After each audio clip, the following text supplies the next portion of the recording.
Bapak, Ibu, dan Saudaraku yang dikasih oleh Yesus Kristus, marilah kita awali ibadah kita pada hari ini dengan satu pengakuan bahwa pertolongan kita adalah di dalam nama Tuhan yang menciptakan langit dan bumi.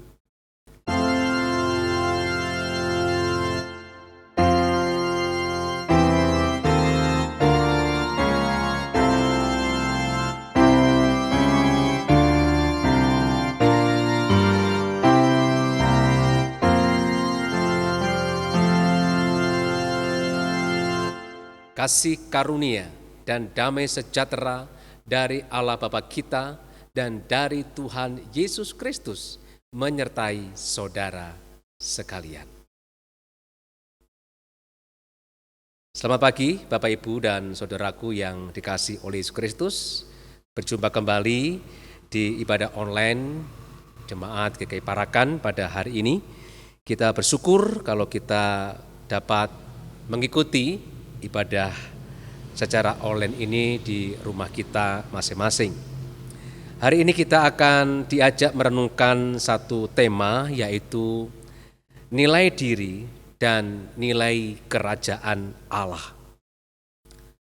Melalui tema ini kita akan belajar bahwa dalam kehidupan ini tidak hanya nilai diri atau nilai manusia yang menjadi perhatian kita, tetapi lebih daripada itu kita akan belajar bahwa ada nilai-nilai kerajaan Allah atau nilai-nilai ilahi yang perlu menjadi perhatian kita sebagai orang-orang percaya.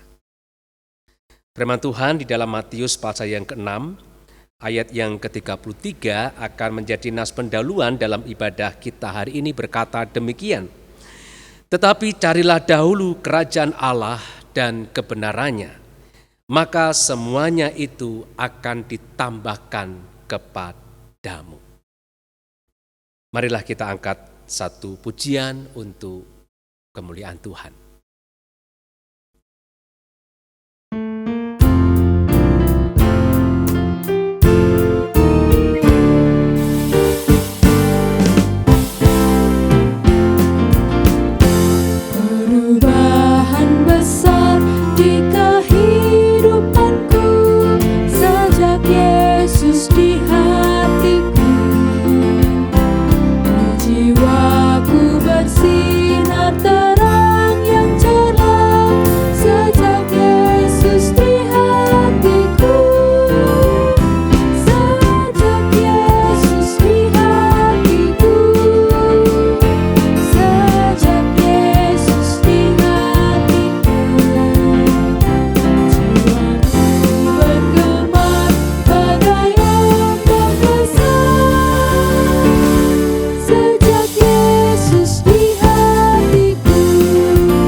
Mari kita tunduk kepala, saudara, untuk kita mengakui segala dosa-dosa kita di hadapan Tuhan. Mari kita berdoa.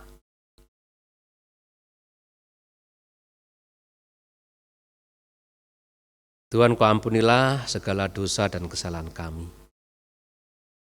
Kalau seringkali secara sadar maupun tidak sadar, kami hanya mengejar nilai-nilai hidup ini secara dunia, secara manusia semata, tetapi kami melupakan nilai-nilai kerajaan Allah yang perlu kami kejar, yang perlu kami perjuangkan, yang perlu kami hadirkan di dalam kehidupan ini.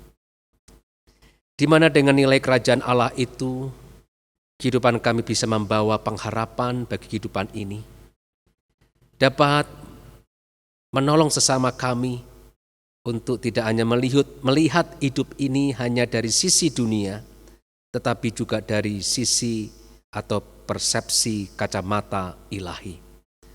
Sehingga kehadiran kami dapat memberikan pengharapan bagi orang-orang yang kehilangan pengharapan. Dan lebih daripada itu, Tuhan, Kau ampuni kami kalau kehadiran hidup kami juga seringkali tidak mencerminkan nilai kerajaan Allah itu sendiri. Dengan kami dapat berbuat sesuatu, berbuat kebaikan untuk orang-orang sekitar kami yang membutuhkan pertolongan kami secara nyata, tidak sekedar dengan kata-kata semata. Ampunilah dosa-dosa kami ini ya Tuhan. Di dalam nama-Mu Tuhan kami Yesus Kristus, kami mengakui salah dan dosa-dosa kami. Amin. Bagi kita yang sudah mengakui dosa-dosanya, Tuhan memberikan berita anugerah kepada saudara semuanya yang saya bacakan dalam Matius pasal yang keempat ayat yang ke-17. Berkata demikian, sejak waktu itulah Yesus memberitakan, bertobatlah sebab kerajaan sorga sudah dekat.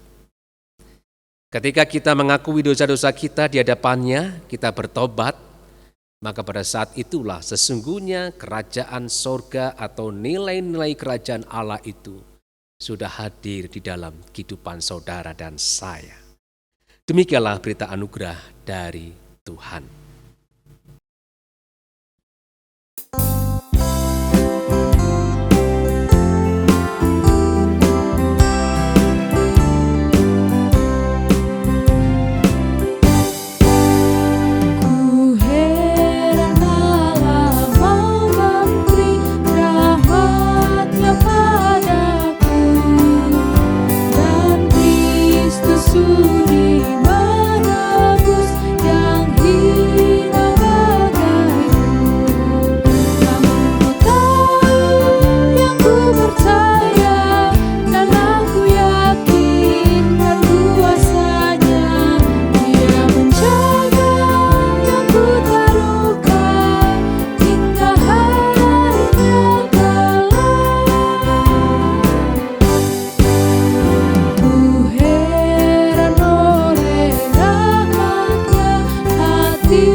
Marilah saudaraku yang dikasih oleh Yesus Kristus, sebelum kita kembali belajar firman Tuhan, saya mengajak kita tunduk kepala, kita merendahkan hati kita untuk meminta pertolongan Tuhan untuk menerangi hati dan pikiran kita. Mari kita berdoa. Tuhan, tiba saatnya kami akan belajar bersama-sama kehendak firman Tuhan. Kami mohon pertolongan dan kekuatan-Mu, kuasa-Mu, karena kami sadar ya Tuhan, tanpa bimbingan kuasa-Mu kami tidak akan mampu bisa mengerti dan memahami nilai-nilai kebenaran firman-Mu. Dan jadikanlah kami juga Tuhan untuk menjadi pelaku-pelaku firman-Mu. Berbicaralah ya Tuhan, kami siap mendengar dan melakukan firman-Mu. Di dalam nama Yesus Kristus kami berdoa. Amin. Mari kita buka firman Tuhan, saudara, di dalam Injil Markus pasal yang pertama, ayat yang ke-14 sampai ayat yang ke-20. Injil Markus pasal yang pertama, ayat yang ke-14 sampai ayat yang ke-20. Sesudah Yohanes ditangkap, datanglah Yesus ke Galilea memberitakan Injil Allah. Katanya, Waktunya telah genap, kerajaan Allah sudah dekat, bertobatlah dan percayalah kepada Injil. Ketika Yesus sedang berjalan menyusur danau Galilea, ia melihat Simon dan Andreas, saudara Simon. Mereka sedang menebarkan jala di danau, sebab mereka penjala ikan. Yesus berkata kepada mereka, "Mari, ikutlah aku, dan kamu akan kujadikan penjala manusia." Lalu mereka pun segera meninggalkan jalannya dan mengikut Dia. Dan setelah Yesus meneruskan perjalanannya sedikit lagi, dilihatnya Yakobus anak Zebedeus dan Yohanes saudaranya sedang membereskan jala di dalam perahu. Yesus segera memanggil mereka dan mereka meninggalkan ayahnya Zebedeus. Ayahnya Zebedeus di dalam perahu bersama orang-orang upahannya lalu mengikut Dia. Demikianlah firman Tuhan. Yang berbahagia saudara yang tidak hanya mendengarkan firman Tuhan ini, tetapi yang juga melakukannya dalam kehidupan saudara sehari-hari. Haleluya. Bapak, Ibu, dan saudaraku yang dikasih oleh Yesus Kristus, ada sebuah rekaman video CCTV atau video kamera tersembunyi, saudaraku, yang menayangkan seorang bocah kecil yang tergeletak berdarah-darah ditabrak sebuah mobil van di jalanan negara China. Hanya dalam hitungan detik, saudaraku, sebanyak 14 orang lalu lalang di sekitarnya.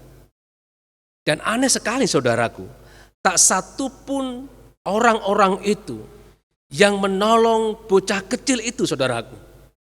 Padahal mereka mengetahui keberadaan bocah kecil itu. Dan ternyata hanya seorang pemulung yang rela menolong dan memanggil ibu, anak, atau bocah kecil tadi, saudara. Tapi sayangnya, saudaraku, nyawa bocah yang berusia 2 tahun itu tidak dapat diselamatkan setelah dirawat intensif selama 8 hari di rumah sakit. Rekaman CCTV kejadian itu dengan cepat menyebar dan menjadi viral ke seluruh dunia, saudara. Dan banyak orang tak habis pikir, bagaimana mungkin nilai-nilai luhur tradisi bangsa Cina dan bangsa Asia yang mengagung-agungkan kepedulian, rasa kemanusiaan dan perhatian pada sesama telah memudar. Di mana rasa kemanusiaan itu? Benarkah nilai-nilai kemanusiaan telah memudar sejalan dengan kemajuan ekonomi? Benarkah nilai-nilai kemanusiaan telah luntur dengan digantikan dengan nilai-nilai ekonomi, di mana manusia lebih memikirkan dan mementingkan untung rugi untuk dirinya sendiri daripada memikirkan kepentingan orang lain? Apakah pada zaman sekarang ini, saudaraku, manusia lebih mementingkan nilai-nilai kerajaan manusia daripada mementingkan nilai-nilai kerajaan Allah? Artinya manusia hanya memikirkan kehidupan di dunia ini, kehidupan secara jasmani, dan sudah melupakan kehidupan kekal, yaitu kehidupan rohani. Saudaraku yang dikasihi oleh Yesus Kristus, kehadiran Yesus, saudaraku, Allah yang menjadi manusia, kembali mengajarkan dan mengingatkan kepada manusia, kepada saudara dan saya, bahwa kehidupan ini tidak hanya berurusan dengan nilai-nilai kemanusiaan, tetapi juga berurusan dengan nilai-nilai ilahi atau nilai-nilai kerajaan Allah, saudaraku. Karena itulah ketika Yesus berjumpa dengan para muridnya yang pertama, yaitu Simon yang disebut Petrus dan Andreas saudaranya, Yakobus anak Zebedeus dan Yohanes saudaranya, Yesus mengajarkan kepada mereka, saudaraku, nilai-nilai kerajaan Allah. Karena selama ini bangsa Israel telah memiliki pemahaman yang salah tentang kerajaan Allah. Bagi mereka, bagi bangsa Israel, kerajaan Allah itu hanya dipahami dengan kembalinya kerajaan atau kejayaan bangsa Israel secara dunia, di dunia ini, saudaraku. Dengan kata lain, saudaraku, bangsa Israel memahami bahwa kerajaan Allah itu dengan memahaminya dengan pemahaman nilai-nilai secara manusia. Tetapi bagi Yesus, saudaraku, kerajaan Allah adalah kembalinya kejayaan manusia. Ketika manusia itu kembali kepada Allah. Dan peristiwa kembalinya manusia kepada Allah itulah inti dari berita Injil. Yaitu berita kabar sukacita. Atau boleh saya katakan, kembalinya manusia kepada Allah adalah inti daripada nilai-nilai kerajaan Allah itu sendiri. Bapak, Ibu, dan saudaraku yang dikasihi oleh Yesus Kristus. Ketika hidupmu secara dunia ini tidak jaya, saudara. Tidak sukses secara materi mungkin. Tetapi ketika hidupmu, ketika engkau sudah kembali kepada Allah, engkau sudah menemukan Tuhan Yesus dalam hidupmu, dan engkau menyadari bahwa hidupmu tanpa Allah itu adalah sia-sia. Maka sesungguhnya, saudaraku, engkau sudah memiliki nilai-nilai kerajaan Allah. Sebaliknya, saudaraku, ketika hidupmu secara dunia ini sukses dan jaya, banyak orang mengatakan engkau orang yang berhasil, orang yang sukses, orang yang jaya, saudaraku. Tetapi ketika hidupmu, engkau belum menemukan Tuhan Yesus dalam hidupmu, sesungguhnya di hadapan Allah, hidupmu adalah sia-sia. Karena itulah, saudaraku, Tuhan Yesus juga pernah berkata di dalam Injil Matius pasal yang ke-16, ayat yang ke-26 demikian. Apa gunanya seorang memperoleh seluruh dunia ini? Jaya, sukses, punya kerajaan dunia sebagai simbol kesuksesan dan keberhasilan. Tetapi kehilangan nyawanya. Dan apakah yang dapat diberikannya sebagai ganti nyawanya? Jadi perkataan Yesus ini ingin mengingatkan kepada manusia bahwa hidup dalam dunia ini tidak hanya berurusan dengan hal-hal yang sifatnya manusia atau material atau jasmania. Karena ketika semuanya itu sudah berakhir, bagaimana dengan nasib nyawa kita? Kehidupan kekal kita itu, saudaraku. Makanya kita perlu memperhatikan firman Tuhan pada hari ini, saudaraku. Supaya hidup kita tidak hanya memikirkan hanya semata-mata perkara duniawi, kerajaan duniawi, tetapi kita juga berpikir kerajaan ilahi yang perlu menjadi bagian yang paling penting dalam kehidupan kita. Dan berdasarkan bacaan yang kita baca hari ini, saudaraku, ada dua hal yang perlu kita perhatikan ketika Yesus mengajarkan dan menghadirkan nilai-nilai kerajaan Allah di sepanjang pelayanannya. Yang pertama, saudaraku, hal yang pertama yang perlu kita perhatikan adalah kapan Tuhan Yesus mengajarkan nilai-nilai kerajaan Allah itu. Saudaraku, Tuhan Yesus tidak hanya mengajarkan nilai-nilai kerajaan Allah pada saat kondisinya sedang baik. Tetapi dalam kondisi yang tidak baik sekalipun, saudaraku, Yesus tetap memberitakan nilai-nilai kerajaan Allah. Yaitu Yesus tetap memberitakan Injil, saudaraku. Mari kita baca dalam ayat yang ke-14, saudaraku. Di sana kita bisa melihat peristiwa yang melatar belakangi sebelum Yesus itu memberitakan Injil kerajaan Allah yang adalah sama dengan nilai-nilai kerajaan Allah itu sendiri. Dikatakan dalam ayat yang ke-14, sesudah Yohanes ditangkap, datanglah Yesus ke Galilea memberitakan Injil. Saudaraku, Ayat ini ingin menjelaskan kepada kita bahwa sebelum Yesus itu memberitakan Injil atau nilai-nilai kerajaan Allah itu, Yesus sedang mengalami peristiwa kedukaan. Yaitu saudara sepupunya yang bernama Yohanes Pembaptis itu meninggal dengan cara yang sangat tragis, kepalanya dipenggal oleh Raja Herodes. Artinya kondisi psikis saudaraku pada saat itu Yesus secara manusia itu masih dalam kondisi kedukaan. Karena saudara sepupunya Yohanes Pembaptis itu sedang meninggal atau baru saja meninggal saudaraku.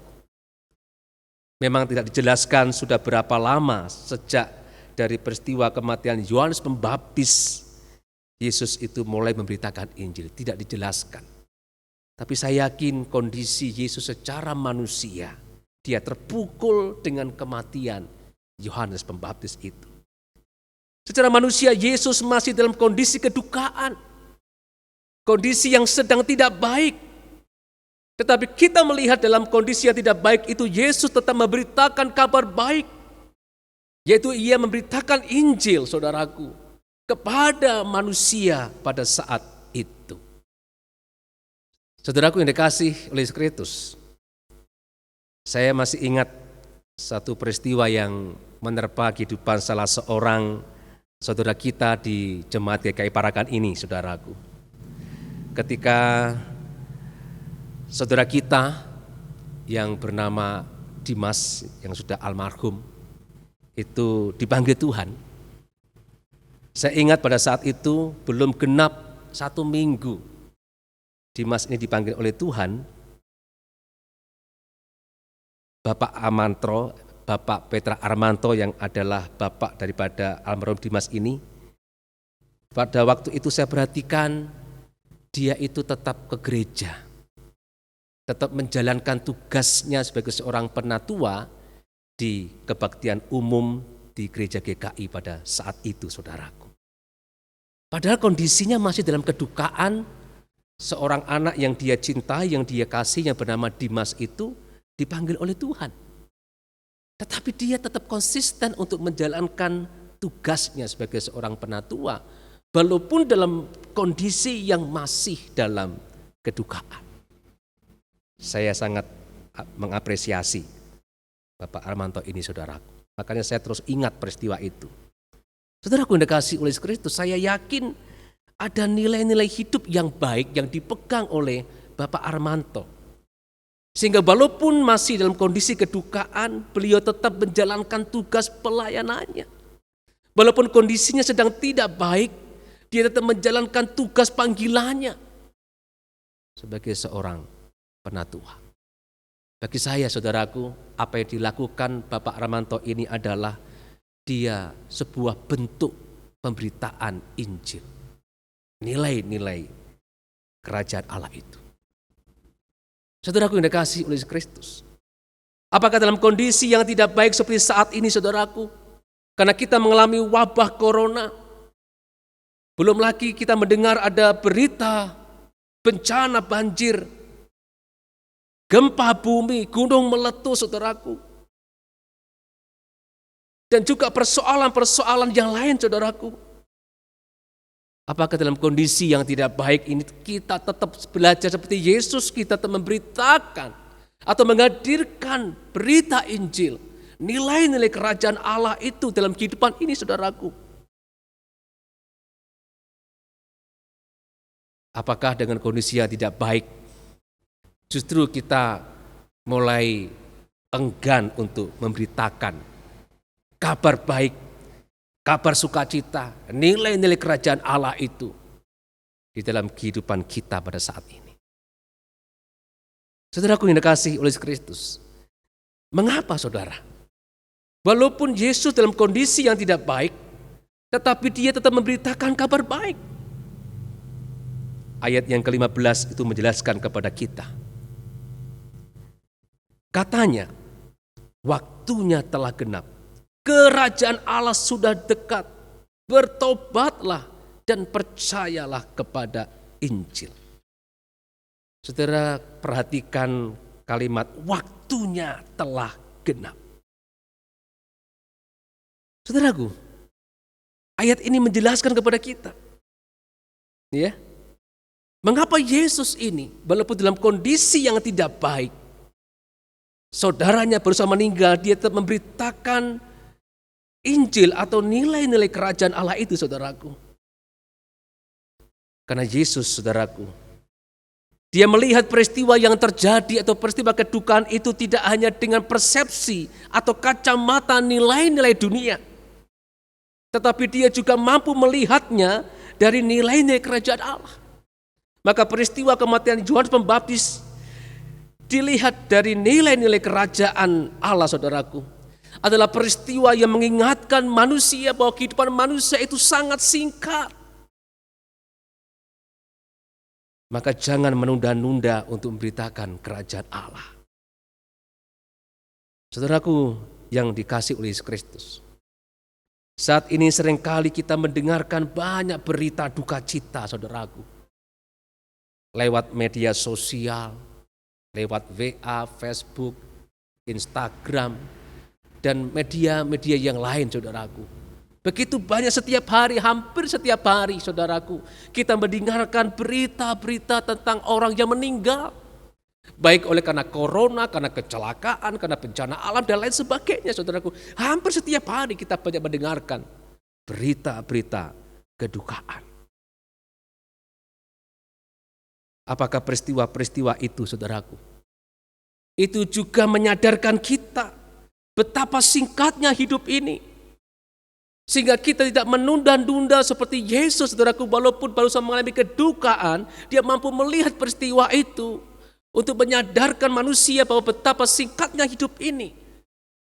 Sehingga kita, saudaraku, dengan segera memberitakan kabar baik atau Injil itu, atau menghadirkan nilai-nilai kerajaan itu di dalam kehidupan ini. Hal yang kedua, saudaraku, yang perlu kita perhatikan dalam mengajarkan dan menghadirkan nilai-nilai kerajaan Allah seperti yang Yesus ajarkan, yaitu bagaimana Tuhan Yesus mengajarkan nilai-nilai kerajaan Allah itu, saudaraku. Saudaraku, cara Yesus mengajarkan nilai-nilai kerajaan Allah itu disesuaikan dengan konteks atau kondisi orang-orang yang menerima pengajaran tentang nilai-nilai kerajaan Allah itu. Mari kita baca ayat yang ke-17, saudara. Yesus berkata kepada mereka, "Mari, ikutlah aku, dan kamu akan kujadikan penjala manusia." Saudara, apa arti perkataan Yesus, kujadikan penjala manusia? Yang jelas maknanya bukan makna secara harafiah, saudaraku. Kita menjala manusia dengan jalannya ikan, bukan itu maknanya.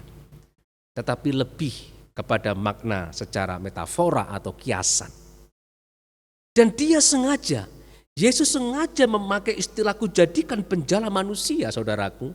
Karena yang menerima ajaran itu adalah murid-murid yang pertama yang pekerjaannya adalah penjala ikan. Yang pekerjaannya itu adalah sebagai nelayan. Ketika mereka mendengar istilah penjala, saudaraku, penjala, mereka bukan istilah yang asing bagi mereka. Karena itulah, saudaraku yang dikasih oleh Kristus, Yesus tahu betul konteks orang-orang yang mendengarnya. Karena itulah dia memakai istilah penjala manusia. Agar pengajarannya itu tentang nilai-nilai kerajaan Allah itu menjadi lebih efektif atau mudah diterima atau dimengerti oleh mereka. Seorang pendeta dan penulis buku yang bernama Rick Warren, saudaraku, dia memberikan penjelasan makna penjala manusia ini demikian, saudaraku. Istilah penjala manusia sebenarnya itu sudah lazim pada zaman itu, saudaraku, untuk Dan istilah itu dipakai untuk menggambarkan para filsuf atau para pengajar-pengajar yang lain untuk menangkap pikiran manusia melalui ajaran dan bujukan.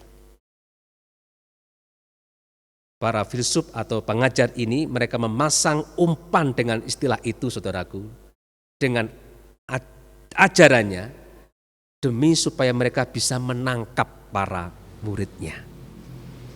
Dengan kata lain, saudaraku, dari penjelasan Rick Warren ini artinya istilah penjala ikan itu bukan istilah yang asing di telinga orang-orang pada saat itu. Ternyata itu sebuah istilah yang sudah familiar. Apalagi di telinga para murid Yesus yang pertama itu, yang adalah seorang nelayan atau penjala ikan, saudara. Nah, apa yang kita pelajari dengan istilah penjala manusia ini, saudaraku? Yang kita pelajari adalah hendaklah kita atau sebagai gereja, saudaraku, kita perlu juga mengubah atau menyesuaikan cara pemberitaan Injil kita dalam konteks zaman sekarang ini yang up to date, yang sesuai dengan kondisi zaman. Secara khusus pada zaman sekarang ini yang dikenal dengan zaman digitalisasi atau zaman internet, begitu ya saudara, supaya kita mudah mengerti. Di mana-mana orang sekarang itu tidak asing lagi dengan namanya internet itu. Banyak orang punya WA, punya media sosial, punya YouTube, atau seringkali menonton YouTube dan lain sebagainya. Dan kita bersyukur, saudaraku, dengan adanya pandemi COVID-19 ini, kita dipaksa, atau gereja dipaksa, mau atau tidak mau, suka atau tidak suka, untuk memperhatikan pelayanan secara digital atau digital ministry, saudaraku.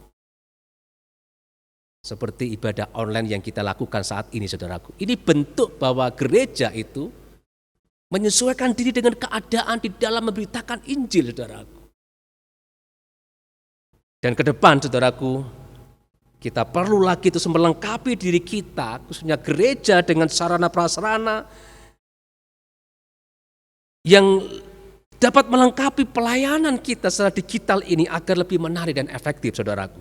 Agar nilai-nilai kerajaan Allah atau berita Injil itu dapat mudah dipahami oleh orang-orang di era digital ini, saudaraku. Sehingga nilai-nilai kerajaan Allah tidak tergerus atau hilang di dalam kehidupan ini. Karena orang mengatakan gereja ketinggalan zaman, saudaraku. Tidak bisa mengikuti perubahan zaman. Tidak, saudaraku. Kita mau mengikuti perubahan zaman ini tanpa kita mengorbankan substansi atau inti daripada berita Injil itu sendiri. Saudaraku yang dikasihi oleh Kristus, selain Tuhan Yesus memakai istilah yang familiar pada saat itu di telinga para muridnya dengan istilah penjala manusia, saudaraku, Yesus juga mengajarkan nilai-nilai kerajaan Allah itu dengan kehidupannya secara nyata.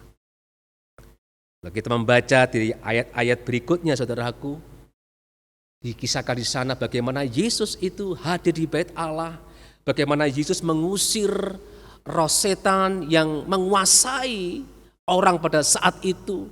Yesus menyembuhkan orang yang sakit, Yesus menolong orang yang menderita, menghibur orang yang susah, dan seterusnya dan seterusnya. Jadi kehadiran Yesus, saudaraku, kehidupan Yesus itu adalah bentuk kehadiran nilai-nilai kerajaan Allah. Yaitu dia menghadirkan kehidupannya itu. Jadi Yesus tidak hanya berkata-kata berkhotbah tentang nilai-nilai kerajaan Allah, tetapi hidup Yesus sendiri itu juga adalah berita secara nyata nilai-nilai kerajaan Allah itu.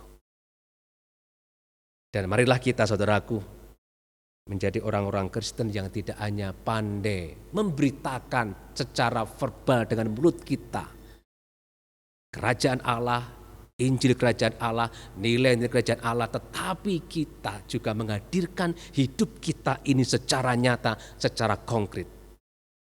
Di mana kehadiran kita itu sebagai ungkapan nilai-nilai kerajaan Allah yang hadir dalam kehidupan kita. Kita saat ini juga mendengarkan, saudaraku, ada bencana alam. Selain corona yang kita hadapi saat ini, bencana banjir di Kalimantan, gempa bumi di Sulawesi, saudara. Kemarin juga ada gempa di daerah Gunung Kidul, saudaraku. Dan juga banyak orang yang sedang mengalami kesusahan saat ini. Marilah ini menjadi tantangan kita untuk kita tidak hanya berkata-kata menghadirkan nilai kerajaan Allah, tetapi kehidupan kita pun juga sebagai bentuk nilai kerajaan Allah. Dengan cara bagaimana, saudaraku? Dengan kita berbuat sesuatu untuk menolong orang-orang yang saat ini sedang menderita. Kemarin ada salah seorang penatua yang bertanya, apakah gereja tidak membantu korban bencana alam di Kalimantan, di Sulawesi? Itu sebuah pertanyaan yang mungkin perlu kita tindak lanjuti, saudaraku. Apa yang bisa kita lakukan supaya gereja ini, kita yang adalah gereja sebenarnya itu, kita bisa menghadirkan nilai-nilai kerajaan Allah secara nyata dengan perbuatan hidup kita. Sehingga saudaraku yang dikasihi oleh Kristus, di tengah-tengah di mana orang banyak melupakan nilai-nilai ilahi, nilai-nilai kerajaan Allah itu. Karena banyak orang sekarang lebih mencari, memperjuangkan nilai-nilai kerajaan manusia itu sendiri. Seperti dikisahkan dalam kisah yang pertama tadi, saudaraku. Kita boleh tetap konsisten menghadirkan nilai kerajaan Allah itu, supaya tidak tergerus oleh nilai-nilai kerajaan dunia. Dan janji Tuhan berkata kepada kita, saudaraku, kalau kita itu terus berusaha berjuang untuk menghadirkan nilai-nilai kerajaan Allah, maka Tuhan, saudaraku, akan menambahkan apa yang menjadi kebutuhan jasmani kita di dunia ini. Seperti dikatakan dalam Matius 6 ayat yang ke-33 tadi. Tetapi carilah dahulu kerajaan Allah dan kebenarannya, maka semuanya itu akan ditambahkan kepadamu. Tuhan tidak pernah tinggal diam bagi kita, bagi saudara dan saya yang berjuang mencari dan menghadirkan nilai-nilai kerajaan Allah di dalam kehidupan ini. Amin.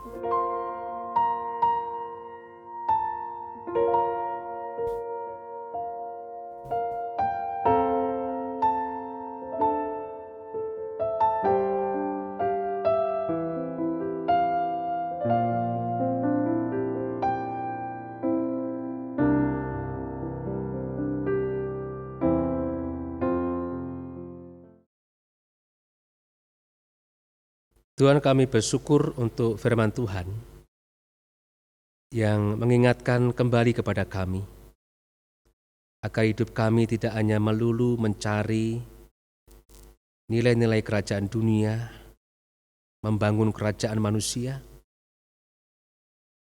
karena hidup kami tidak hanya semata-mata untuk itu di dunia ini, tetapi ada nilai-nilai ilahi yang perlu kami perjuangkan, yang akan mempengaruhi kehidupan kami setelah hidup kami di dunia ini berakhir.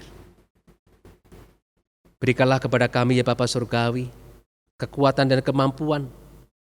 Di tengah kondisi yang tidak baik sekalipun, biarlah kami tetap mampu menghadirkan kerajaan Allah, kabar baik, kabar sukacita, kabar pengharapan kepada orang-orang di sekitar kami.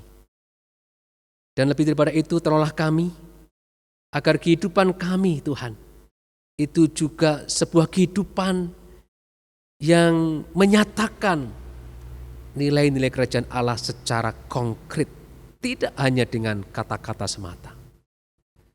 Dengan cara kami bisa memiliki kepedulian terhadap orang-orang di sekitar kami yang membutuhkan bantuan dan pertolongan kami. Kiranya Tuhan berikanlah kepada kami hati yang peka terhadap nilai-nilai kerajaan Allah. Kami berdoa Tuhan Yesus, di tengah tantangan zaman saat ini, biarlah gerejamu, jemaatmu, kekeparakan ini boleh tetap Tuhan pakai untuk dapat menghadirkan nilai-nilai kerajaan Allah itu. Kami berdoa saudara kami yang sedang menderita, yang sakit, Tuhan yang jamah, Tuhan yang memberikan pemulihan, Tuhan memberikan kesembuhan kepada mereka.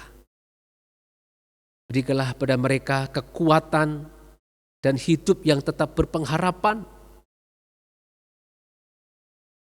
Kami berdoa ya Bapa Surgawi, untuk para lansia yang tidak bisa beribadah bersama-sama dengan kami secara onsite, supaya mereka tetap setia beribadah di rumah, baik secara online maupun dengan membaca renungan di rumah. Bila mereka tetap punya pengharapan, tetap dekat dengan Tuhan di dalam kondisi mereka yang tidak bisa kemana-mana. Kami berdoa ya Bapa Surgawi, untuk kondisi bangsa kami yang saat ini mengalami tidak hanya bencana COVID-19 tetapi juga bencana-bencana yang lain. Di Kalimantan ada bencana banjir dan mungkin juga di tempat-tempat yang lain. Di Sulawesi ada gempa bumi. Oh Tuhan, biarlah Kau tolong bangsa kami ini supaya tetap diberikan semangat dan pengharapan dalam situasi seperti ini. Dan bila ini menjadikan bangsa kami semakin bersatu padu untuk saling menopang, saling tolong menolong satu dengan yang lainnya. Berkatilah usaha pemerintah kami di dalam mengatasi berbagai persoalan bangsa kami ini Tuhan. Berikan kepada mereka hati yang tulus untuk memperjuangkan kepentingan rakyat di atas kepentingan pribadi, kelompok atau golongan mereka. Terima kasih ya Tuhan Yesus. Kami menyerahkan ya Bapa Surgawi untuk sekolah kami Kista Citra, untuk rumah sakit kami Ngesti Waloyo, Stikes Ngesti Waloyo, Tuhan berkatilah supaya lembaga-lembaga ini Tuhan pakai untuk memberitakan nilai-nilai kerajaan Allah atau menghadirkan nilai-nilai kerajaan Allah itu secara nyata dan konkret Tuhan. Terima kasih ya Yesus, kami menyerahkan Bapa Surgawi kehidupan kami sepekan ke depan hanya dalam pimpinan dan penyertaan Tuhan. Inilah doa-doa syafaat kami, di dalam nama Tuhan kami Yesus Kristus kami panjatkan. Amin. Jemaat diundang untuk bangkit berdiri. Marilah kita ikrarkan kembali pengakuan iman kita seturut dengan iman rasuli. Aku percaya kepada Allah, Bapa yang Maha Kuasa, Khalik langit dan bumi, dan kepada Yesus Kristus, Anak-Nya yang tunggal Tuhan kita, yang dikandung dari Roh Kudus, lahir dari anak darah Maria, yang menderita sengsara di bawah pemerintahan Pontius Pilatus, disalibkan, mati dan dikuburkan, turun ke dalam kerajaan maut. Pada hari yang ketiga, bangkit pula dari antara orang mati, naik ke surga, duduk di sebelah kanan Allah, Bapa yang Maha Kuasa. Dan dari sana Ia akan datang untuk menghakimi orang yang hidup dan yang mati. Aku percaya pada Roh Kudus, gereja yang kudus dan am, persekutuan orang kudus, pengampunan dosa, kebangkitan orang mati, dan hidup yang kekal. Amin. Pada ibadah kali ini kita berkesempatan untuk memberikan persembahan terbaik kita kepada Tuhan. Walaupun dalam situasi pandemi, tapi kita tetap akan memberikan persembahan yang terbaik untuk Tuhan. Seturut dengan firman-Nya yang tertulis dalam kitab Filipi 4 ayat 6. Janganlah hendaknya kamu khawatir tentang apapun juga, tetapi nyatakanlah dalam segala hal keinginanmu kepada Allah, dalam doa dan permohonan dengan ucapan syukur.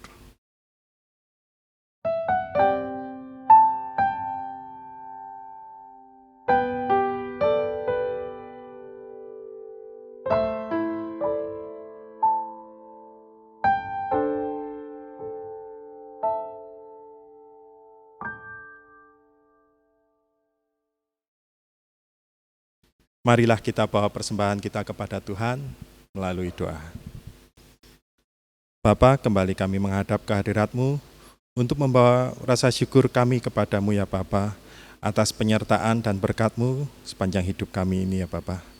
Bapa, bersama dengan rasa syukur ini, kami juga membawa persembahan kepada-Mu ya Bapa. Mohon kiranya Engkau berkenan menerimanya, walaupun ada cacat celah atau hal-hal yang kurang berkenan di hadirat-Mu ya Bapa. Dan berkenanlah Engkau menerima dan menggunakannya untuk kebesaran nama-Mu di tempat ini. Sertailah penatua-penatua yang akan mengelola persembahan ini, supaya persembahan ini dapat tersalurkan seturut dengan kehendak-Mu ya Bapa. Kami percaya dalam kehidupan ke depan, Engkau senantiasa memberkati dan menyertai kami, namun kami juga memohon kepada-Mu ya Bapa, untuk memampukan kami menjadi berkat di tempat di mana kami tinggal. Hanya di dalam nama Tuhan Yesus Kristus, Juru Selamat kami yang hidup, kami berdoa dan mengucapkan syukur. Amin.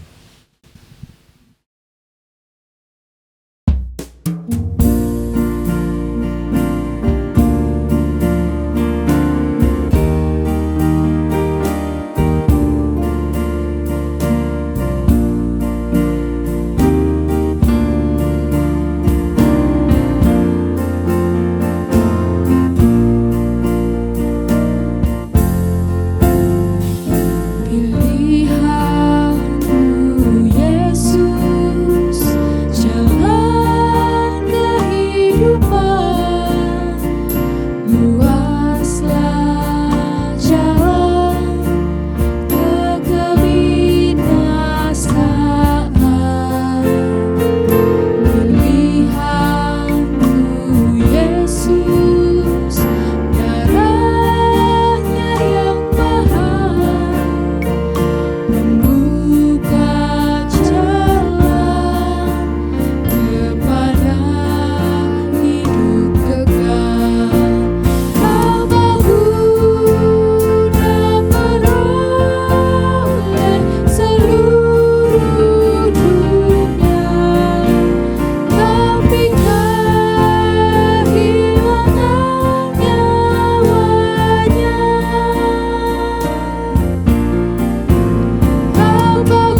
Saudaraku yang dikasih oleh Yesus Kristus, arahkanlah hatimu kepada Tuhan dan terimalah berkat-Nya. Tuhan memberkati dan melindungi engkau. Tuhan menyinari engkau dengan wajah-Nya dan memberikan engkau kasih karunia. Tuhan menghadapkan wajah-Nya kepadamu dan memberikan engkau damai sejahtera.